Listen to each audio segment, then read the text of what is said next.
Pada kesempatan kali ini, kita akan membahas tentang model satu kompartemen terbuka, tapi pada obat dengan pemberian ekstravaskuler atau tidak masuk ke dalam pembuluh darah atau tidak melalui pembuluh darah, yang mana yang digunakan adalah data darah.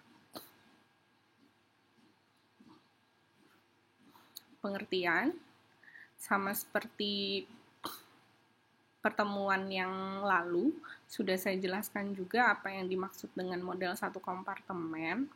Hanya nanti perbedaannya pada pembahasan kali ini kita membahas model satu kompartemen untuk obat-obatan yang tadi diberikan tidak melalui pembuluh darah. Sedangkan pertemuan sebelumnya kita membahas model satu kompartemen untuk obat yang pemberiannya langsung dimasukkan ke dalam pembuluh darah, sehingga nanti perbedaannya ada di fase distribusi. Nah, ini pengertiannya sama seperti yang sebelumnya. Jadi model satu kompartemen ini adalah model yang paling sederhana untuk menerangkan proses absorpsi, distribusi, metabolisme, dan ekskresi setelah obat baik diberikan secara intravaskuler langsung masuk ke dalam pembuluh darah ataupun secara ekstravaskuler atau tidak lewat pembuluh darah. Nah, karena dia hanya model satu kompartemen, maka tubuh dianggap hanya satu ruang atau satu kompartemen tunggal, yang mana satu kompartemen ini dianggap homogen. Ya, ini sama seperti yang lalu juga. Kenapa disebut kompartemen terbuka? Karena tadi obat yang masuk ke dalam tubuh atau dianalogkan masuk ke dalam suatu kompartemen tunggal, dia akan mengalami proses metabolisme, kemudian baik obat yang utuh maupun bentuk metabolit dari hasil proses metabolisme yang mana dia bersifat lebih polar atau tidak aktif, dia akan diekskresikan dari tubuh. Nah, ini ya, kalian bisa lihat perbedaannya untuk model satu kompartemen dengan pemberian ekstravaskuler. Di sana ada KA. KA ini menggambarkan kecepatan absorpsi obat. Sedangkan pada pemberian intravaskuler itu tidak tergambar KA atau kecepatan absorpsi. Kenapa? Karena pada pemberian intravaskuler obat tidak melewati proses absorpsi karena obat langsung dimasukkan atau didistribusikan ke dalam darah.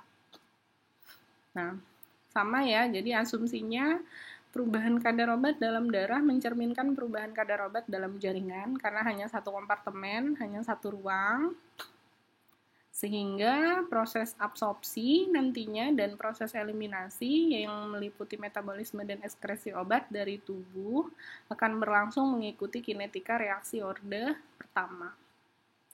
Obat yang kinetikanya diterangkan dengan model satu kompartemen setelah pemberian ekstravaskuler jumlahnya cukup banyak. Misalnya bentuk sediaan obat yang diberikan secara oral. Contohnya tablet, kapsul, sirup, dan lain sebagainya. Nah, profil farmakokinetik dari obat-obat yang diberikan secara ekstravaskuler tersebut nanti akan diterangkan dari data kadar obat dalam darah atau plasma atau serum atau urin terhadap waktu. Nah, untuk pertemuan kali ini kita akan bahas nanti profil farmakokinetika obat yang diberikan secara ekstravaskuler yang mana kadar obat diterangkan di dalam darah. Nah, ini ya. Nah, jadi kurvanya bisa kalian lihat ada perbedaan.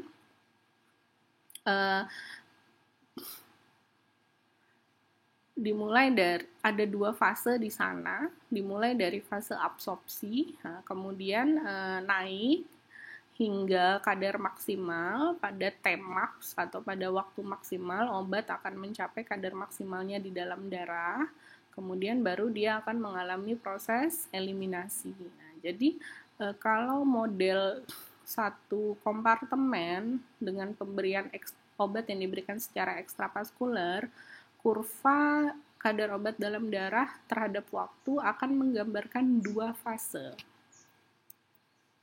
yaitu tadi proses absorpsi dan proses eliminasi, yang mana proses distribusinya bisa kita abaikan. Kenapa? Karena tadi hanya satu kompartemen, sehingga bisa kita anggap obat tidak terjadi atau tidak mengalami distribusi, atau distribusinya sangat cepat gitu, sehingga bisa diabaikan. Ini ya, jadi bisa kalian lihat perbedaannya dengan yang pemberian intravaskuler. Kalau yang pemberian intravaskuler kemarin, kurva kadar obat dalam darah terhadap waktu itu hanya menggambarkan fase eliminasi. Jadi hanya satu fase. Sedangkan untuk pemberian yang ekstravaskuler ada dua fase kurvanya. Yaitu tadi fase absorpsi yang ini dan fase eliminasi.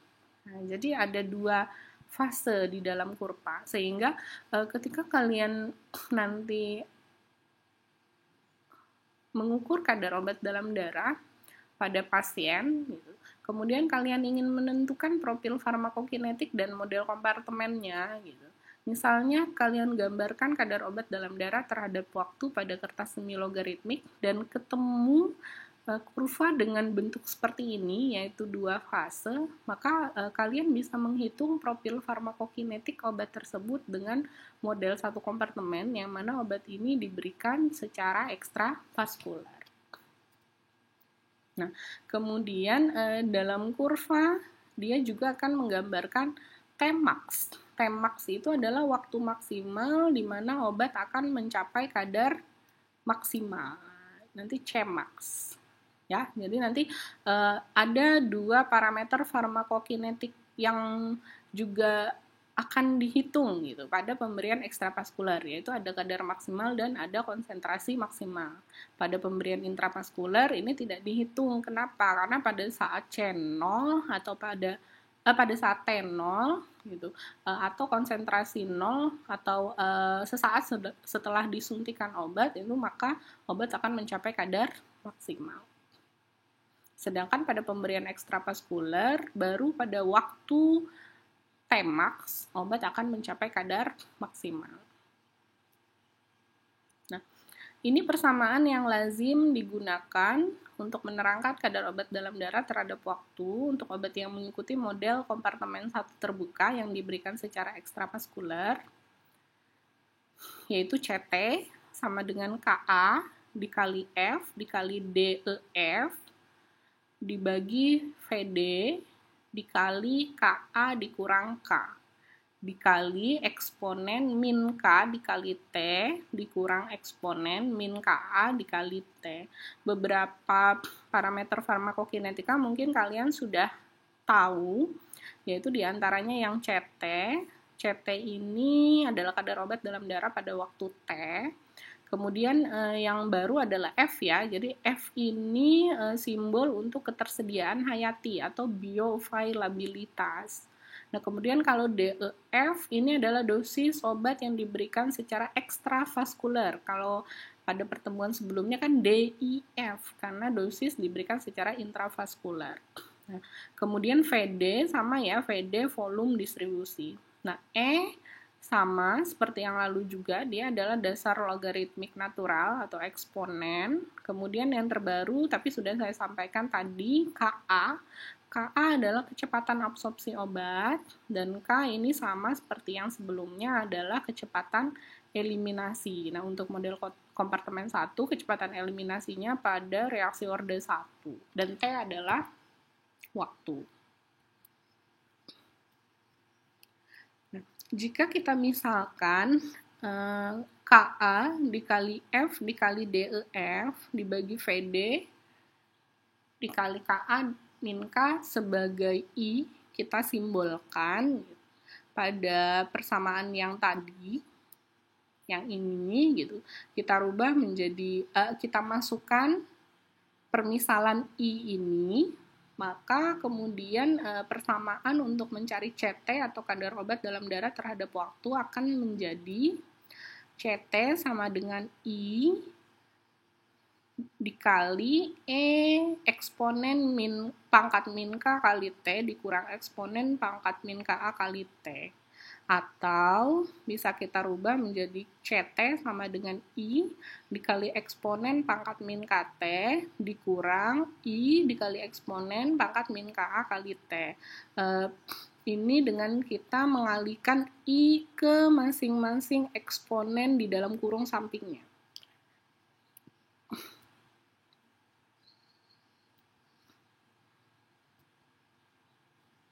Nah, di mana I ini kalau nanti kita akan menggambarkan kurva kadar obat dalam darah terhadap waktu, dan kemudian kita akan buat persamaan regresi, nanti kita akan mendapatkan nilai I sebagai nilai intercept pada garis fase eliminasi. Nah, jadi I ini adalah nanti nilai intercept ketika kita membuat persamaan regresi dari titik-titik di fase eliminasi. Kemudian K-nya sama seperti yang sebelumnya juga, K-nya adalah mean slope pada garis fase eliminasi. Kemudian KA nanti adalah mean slope pada garis fase absorpsi. Nah, jadi berbeda dengan yang pemberian intravaskular. Untuk pemberian ekstravaskular, nanti kita akan membuat dua persamaan regresi linier, yaitu persamaan regresi linier dari titik-titik kadar obat dalam darah terhadap waktu pada fase eliminasi untuk menentukan nilai K dan I. Nanti persamaan regresi kedua dari titik-titik kadar obat dalam darah terhadap waktu pada fase absorpsi. Ini untuk menentukan KA atau tetapan absorpsi. Nah, perhitungannya nanti dilakukan menggunakan metode residual. Nah, nanti di contoh soal kita pelajari lebih lanjut. Nah, ini ya. Ini kalau kita gambarkan kadar obat dalam darah terhadap waktu. Nah, kurva ini kita akan memasukkan len CT terhadap waktu. Jadi CT-nya kita lenkan dulu. Nah, ada dua fase ya, fase absorpsi, fase eliminasi. Nah, yang mana tadi I-nya adalah intercept dari fase eliminasi. Nah, ini ya. Nah, jadi kita dapatkan len I. Nanti kita buat persamaan regresi dari titik-titik kadar obat dalam darah terhadap waktu pada fase eliminasi tadi. Nanti intercept-nya adalah len I. Sehingga nanti untuk mencari I-nya, supaya bisa kita masukkan ke persamaan di atas, itu intercept-nya kita anti-len-kan. Nah, kemudian tadi pada persamaan regresi yang diperoleh dari titik-titik kadar obat dalam darah pada fase eliminasi, kita dapatkan slope-nya adalah min K.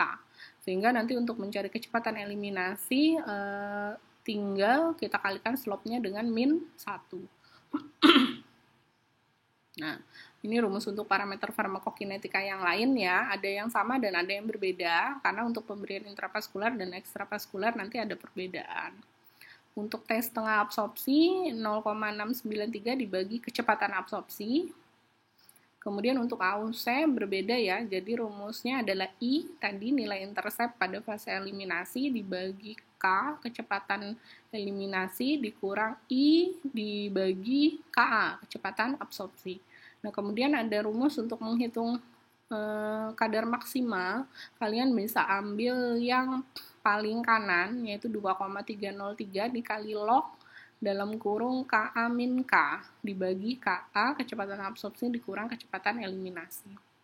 Nah, kemudian setelah mendapatkan Tmax, kalian bisa menghitung kadar maksimal, yaitu dengan cara F atau bioavailabilitas dikali dosis ekstravaskular dibagi volume distribusi dikali eksponen pangkat min K dikali Tmax. Nah, jadi T yang dimasukkan adalah Tmax.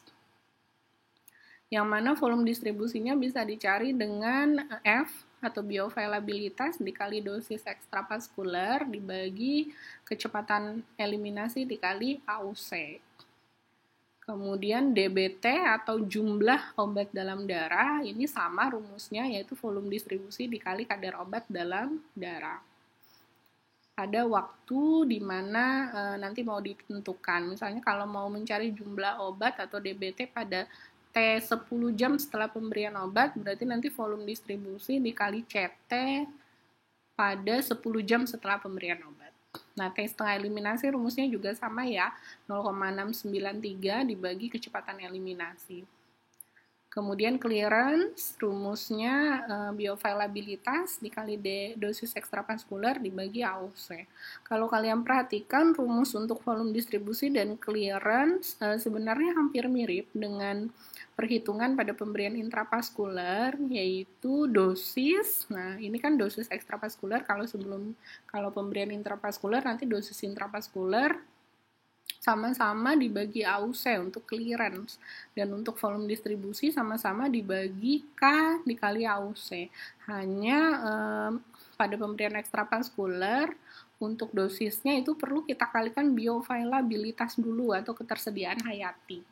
Karena pada pemberian ekstravaskular ketika obat dikonsumsi oleh pasien itu nggak semua langsung terabsorpsi atau terdistribusi ya gitu. Jadi karena bioavailabilitas kan ini menggambarkan ukuran konsentrasi atau jumlah obat yang siap untuk bekerja di tempat kerjanya setelah mengalami proses absorpsi dan distribusi gitu. Jadi kalau pemberian intravaskular nggak perlu dikalikan bioavailabilitas. Kenapa? Karena dia langsung dimasukkan ke dalam darah kan, sehingga bisa kita anggap 100% obat atau 100% dosis ini siap untuk bekerja di tempat kerjanya.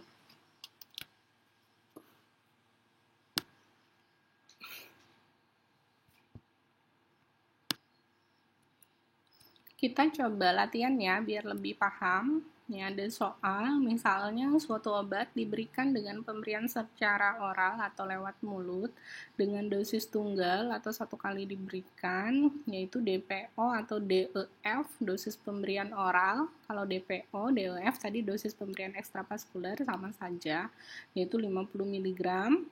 Kemudian darah diambil melalui vena cubitis secara serial setiap interval waktu tertentu untuk menetapkan kadar obat di dalam darah. Nah, ternyata diperoleh kadar obat dalam darah terhadap waktu sampling seperti di bawah ini. Bisa kalian lihat di tabel ya, misalnya pada saat 0 jam setelah pemberian obat, kadar obat dalam darahnya 0, satuannya mikrogram per mili. Kemudian setengah jam setelah pemberian obat, kadar obat dalam darah mulai ada, yaitu 5,36 mikrogram per mili. Kemudian 1 jam setelah pemberian obat meningkat menjadi 9,95 mg. Nah, ini masih masuk proses absorpsi hingga pada waktu 8 jam setelah pemberian obat. Bisa kalian lihat menunjukkan kadar yang paling tinggi, yaitu 29,78 mikrogram per mili. Tapi nanti ini belum tentu sebagai kadar maksimal ya. Nanti kita lihat di perhitungan. Nah, kemudian dia mulai turun setelah 12 jam setelah pemberian obat, yaitu 26,63 mikrogram per mili. Nanti ini akan menggambarkan mulainya proses eliminasi hingga 72 jam setelah pemberian obat. Jadi diambil darah yang mana kadar obat dalam darahnya menggambarkan 0,49 mikrogram per mili. Dari soal kita bisa mengetahui dosis ekstravaskularnya adalah 50 mg. Oke, kemudian kita kerjakan.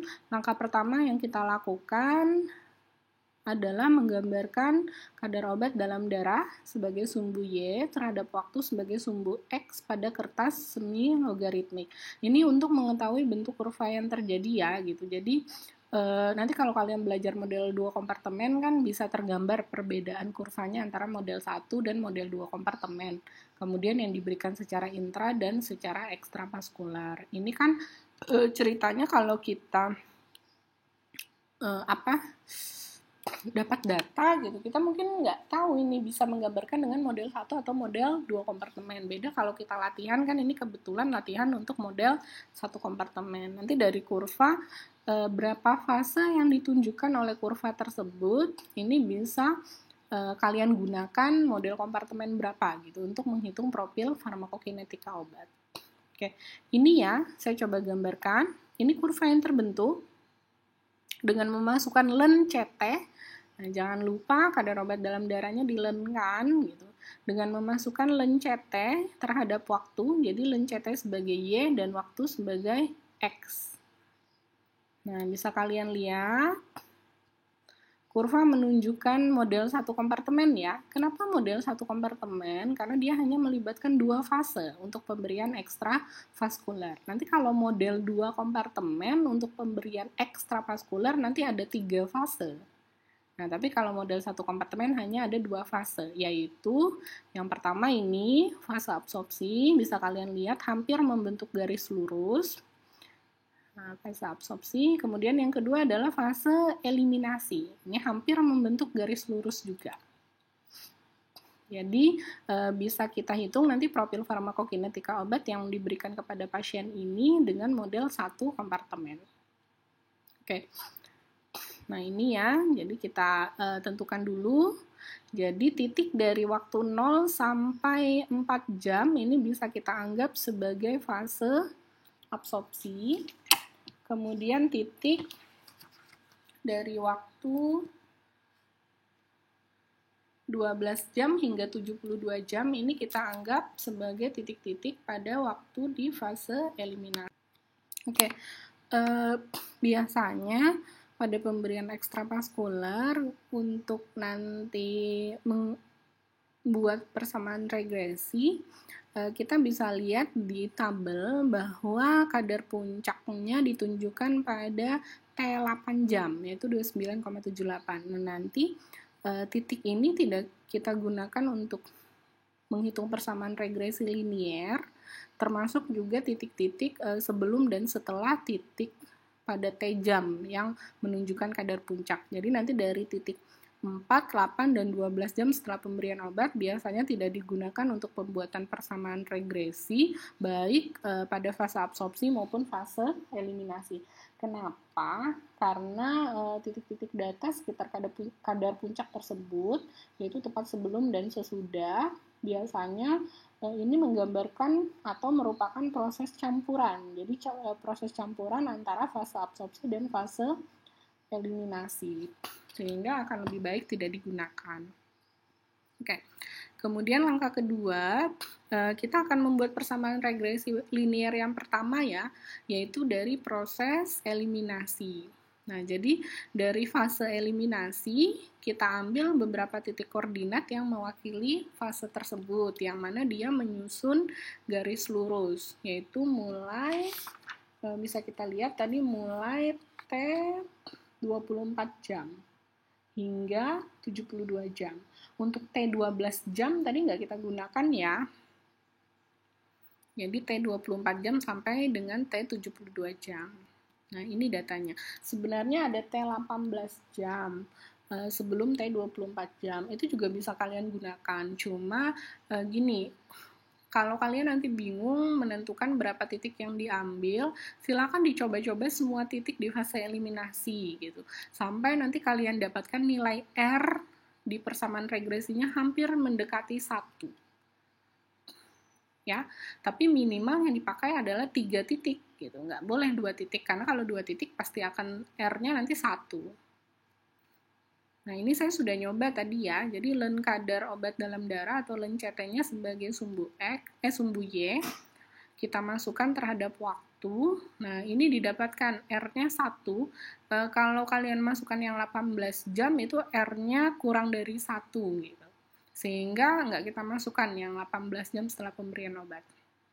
Oke, dari persamaan regresi linier pertama menggunakan titik-titik len kadar obat dalam darah terhadap waktu di fase eliminasi, kita peroleh nilai slope-nya adalah min 0,0688 per jam.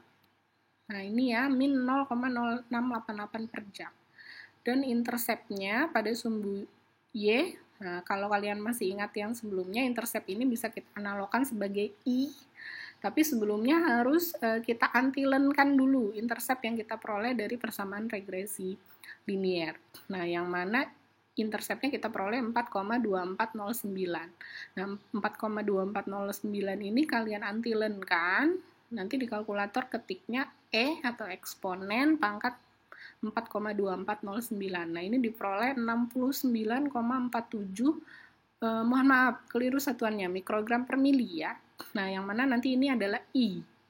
Nanti bisa kita masukkan di persamaan farmakokinetika yang kita bahas sebelumnya untuk model satu kompartemen yang diberikan untuk obat yang diberikan secara ekstravaskular. Nah, oke. Ini ya. Jadi, kita peroleh persamaan farmakokinetika yang menerangkan proses eliminasi obat. Itu ini. Rumusnya atau persamaannya adalah CT, kadar obat dalam darah terhadap waktu, sama dengan I, intercept. I ini tadi adalah antilen dari intercept yang kita peroleh dari persamaan regresi linear pada titik-titik kadar obat dalam darah terhadap waktu di fase eliminasi. Kemudian dikali eksponen pangkat min K tadi dari slope dikali T. Nah, tinggal kita masukkan tadi ya, kita udah dapat nilai I-nya, yaitu I-nya adalah 69,47, tadi antilen dari 4, sekian, kemudian dikali eksponen pangkat min 0,0688, tadi slope-nya atau K-nya, dikali T. Nah, sehingga nanti kalau lewat persamaan farmakokinetik dia ini, kita bisa mengetahui kadar obat dalam darah selama waktu tertentu, yaitu waktu-waktu pada proses eliminasi ya, di mana waktunya tidak ditunjukkan dari tabel pengambilan obat dalam darah terhadap waktu. Misalnya, kita mau lihat berapa sih kadar obat dalam darah setelah pemberian lebih dari 72 jam, karena tadi kan yang paling akhir adalah 72 jam. Nah, itu bisa kita masukkan aja nanti T-nya 72 jam. Nah, ini contohnya. Kita mau menghitung kadar obat dalam darah setelah pemberian waktu 40 jam. Langsung kita masukin ya. Jadi CS atau CT pada waktu 40 jam, kita masukkan T-nya 40, yaitu 69,47 dikali eksponen pangkat min 0,0688 dikali 40. Nah, diperoleh CS-nya adalah 4,43 mikrogram per liter. Mohon maaf, keliru, mikrogram per mili. Nah, kita kan udah dapat tetapan eliminasi, sehingga kita bisa ngitung waktu paruh eliminasi atau T setengah eliminasi, yaitu 0,693 dibagi K-nya. Jadi langsung kita masukin K-nya kan 0,0688 per jam tadi ya. Jadi kita peroleh T setengahnya, T setengah eliminasinya adalah 10,07 jam. Jadi obat akan tersisa 50% dari jumlahnya setelah 10 jam dari pemberian obat. Nah, langkah selanjutnya kita menggunakan perhitungan metode residual ya. Jadi kita mau membuat persamaan regresi linear yang kedua yang menggambarkan fase absorpsi. Nah, caranya yang pertama kita masukkan tiap waktu, tiap unsur waktu mulai dari 0 sampai dengan 2 jam. Nah, kalau yang 4 dan 8 kan nggak kita masukkan tadi karena dia titik-titik di sekitar kadar maksimal gitu ya, yang tergambar dari tabel soal tadi. Nah, jadi itu keterangannya. Jadi sampai satu titik sebelum kadar puncak pada grafik tidak digunakan. Jadi ke dalam persamaan regresi pada fase eliminasi yang udah kita peroleh, kita masukkan tiap unsur waktu mulai dari T0, kemudian T setengah, T1 hingga T2. Jadi sehingga nanti kita dapatkan yang namanya kadar ekstrapolasi pada tiap-tiap waktu, yaitu waktu di fase absorpsi. Nah, ini contohnya. Nah, ini ya, jadi misalnya kita kan udah ketahui waktu di fase absorpsi itu mulai dari waktu 0, 0,5, 1, 2, 4 setelah pemberian obat. Nah, jadi kadar obat dalam darah CT-nya bisa kalian lihat di tabel, tapi kita nggak menggunakan kadar obat dalam darah ini untuk perhitungan persamaan regresi di fase absorpsi. Yang kita gunakan adalah nanti kadar residual. Cara mencari kadar residual sebelumnya kita cari kadar ekstrapolasi dulu. Nah, cara mencari kadar ekstrapolasi tadi, nah ini saya contohkan. Misalnya kita mau cari kadar ekstrapolasi untuk T yang 0,5 jam ya. Nah, jadi C ekstrapolasi dengan T 0,5. Langsung saja dari persamaan regresi di fase eliminasi yang kita dapat sebelumnya, yaitu 69,47 dikali eksponen pangkat min 0,688 dikali T. Nah, kan T-nya tinggal dimasukkan. Kadar ekstrapolasi pada T berapa yang mau dicari? Misalnya tadi kita mau cari pada T 0,5, jadi tinggal masukin T-nya 0,5. Langsung dihitung, dapatnya 67,12 mikrogram per mili. Ya, nanti yang lainnya juga seperti itu. Pada T0, T1, tinggal masukin T-nya 1. Kemudian kalau nyari kadar ekstrapolasi pada T2, berarti T-nya adalah 2.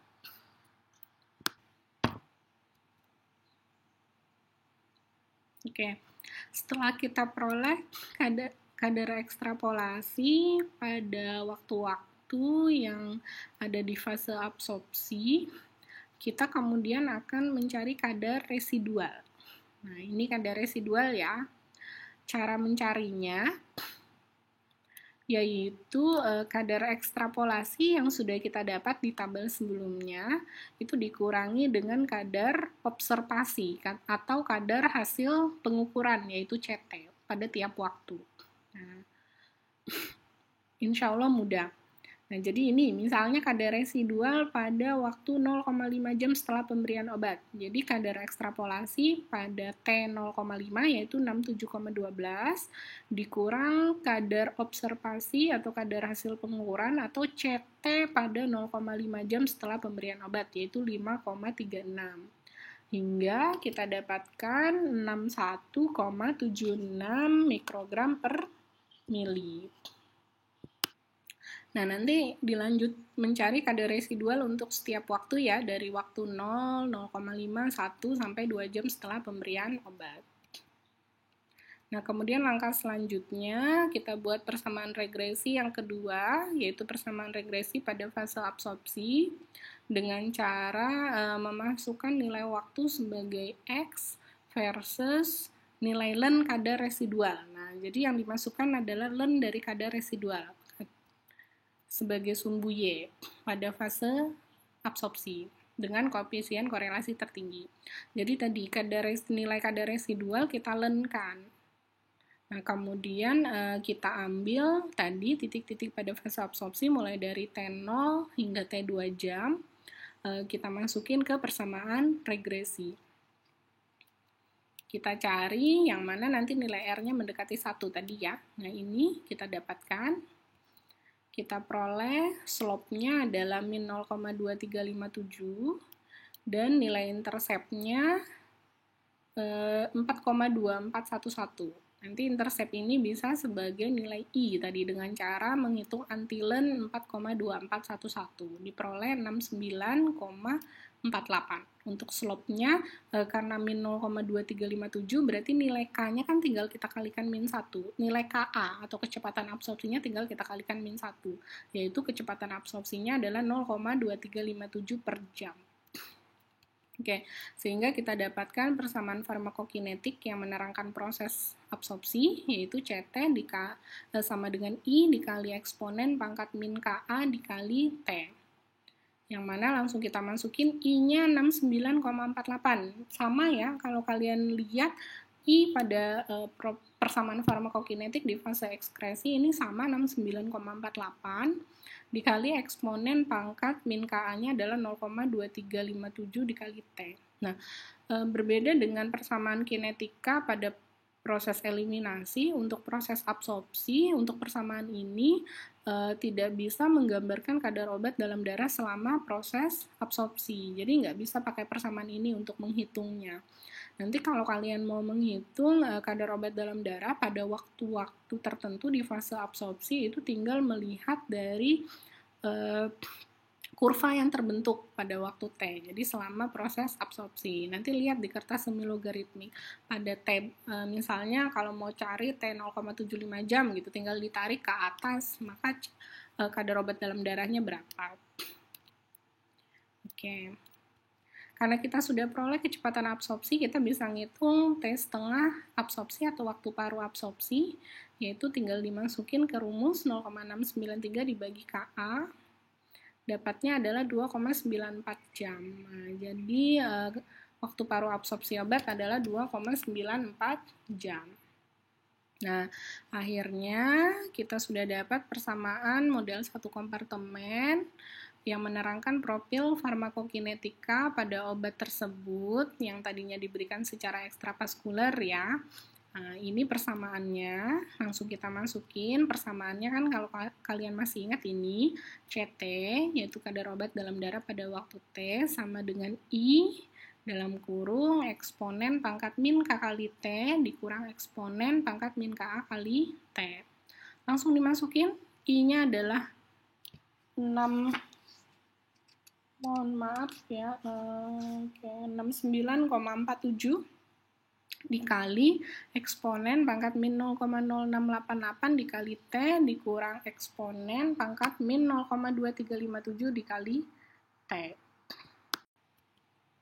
Oke, selanjutnya kita bisa ngitung parameter farmakokinetika yang lain ya, tinggal dimasukin ke rumus. Kita mau ngitung AUC, rumusnya I dibagi K dikurang I dibagi KA, kecepatan absorpsi. Langsung masukin, I-nya adalah 69,47 tadi, K-nya 0,0688 dikurang I 69,47 dibagi KA-nya 0,2357.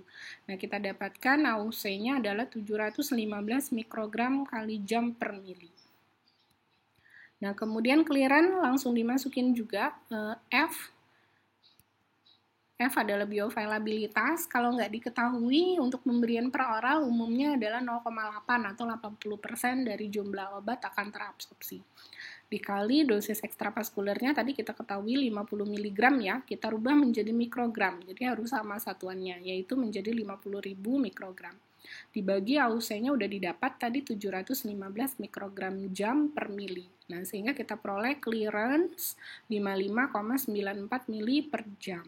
Nah, jadi jumlah obat yang dibersihkan dari tubuh itu sejumlah 55,94 mili per jam. Volume distribusi F sama tadi 0,8 dikali dosisnya 50.000 mikrogram dibagi K-nya adalah 0,0688 dikali AUC-nya 715 mikrogram jam per mili. Hingga didapatkan volume distribusi atau volume di mana obat terlarut adalah 813,14 mililiter. Nah, ini yang berbeda, kita bisa ngitung Tmax. Oke. Saya pakai rumus yang di tengah, yaitu ln KA dibagi K, kemudian dibagi KA dikurang K. Nah, jadi ln KA 0,2357 dibagi 0,0688. Nah, kemudian dibagi, kemudian kalian lenkan, baru dibagi nanti nilai K 0,2357 dikurang 0,0688, dapatnya 7,38 jam. Sama aja ya, mau pakai rumus 1, 2, ataupun yang ketiga. Nah, jadi ini bisa kita bilang bahwa setelah 7,38 jam setelah pemberian obat, nanti obat akan mencapai kadar maksimal. Nah, ini kurang lebih sama ya kalau kita cocokkan dengan tabel soal. Pada tabel soal, kadar maksimal itu kan diperoleh pada 8 jam setelah pemberian obat. Nah, jadi sebenarnya yang tepatnya itu setelah 7,38 jam obat diberikan. Nanti kita lihat berapa kadar maksimalnya yang real atau yang hasil perhitungan. Oke ya. Langsung masukin ya. F-nya 0,8 DEF atau dosis ekstravaskuler 50.000 dibagi volume distribusi 813,14 dikali eksponen pangkat min K, K-nya 0,0688 dikali Tmax-nya kita masukin Tmax yang kita dapat tadi, yaitu 7,38 jam. Nah, ini kita dapatkan Cmax-nya adalah 29,61 mikrogram per mili.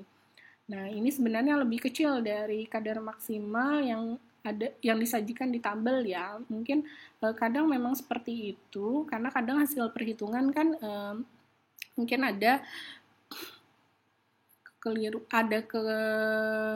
kurang pastian.